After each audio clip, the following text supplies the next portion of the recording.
உங்களுக்கு 6 மாசம் டைம் கொடுத்தேன். ஆளுக்கு 2 லட்சம் ரூபா கொடுத்தேன். யாரு அதிகமா வச்சுக்கிறது? எப்பா நான் மாட்டு பானை வச்சுட்டேன், நீ குத்த 2 லட்சத்தை 5 லட்சமா ஆக்கிட்டேன். பரவாயில்லையே. நீ என்னப்பா பண்ண? நான் ஷேர் மார்க்கெட் போட்டு 2 லட்சத்தை 10 லட்சமா ஆக்கிட்டேன்ப்பா. என்னன்றா இந்த காலத்துல ஷேர் மார்க்கெட்ல வருது அமௌண்ட். டெக்னிக்ஸ் தெரிஞ்சிருக்கும்னு நினைக்கிறேன். டேய் நான் தலைய குனிறா என்னடா பண்ண? அப்பா நீ குத்த காசுல செல்போன் வாங்கினாம்ப்பா, நெக்லஸ் வாங்கினாம்ப்பா. டேய் என்னடா இது? என்ன இது? நீ என் புள்ளையா இல்லடா, வீட்டை விட்டு வெளியே போடா. யார வெளியே போன்றீங்க? அக்கா யாரு? நானா கோடீஸ்வர பொண்ணு. என்னடா இது?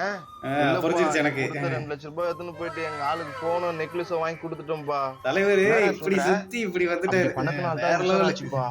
ஏய் டார்லிங் வா, இந்த சொத்துலாம் வேணாம், எங்க சொத்து எல்லாம் உனக்குதான்.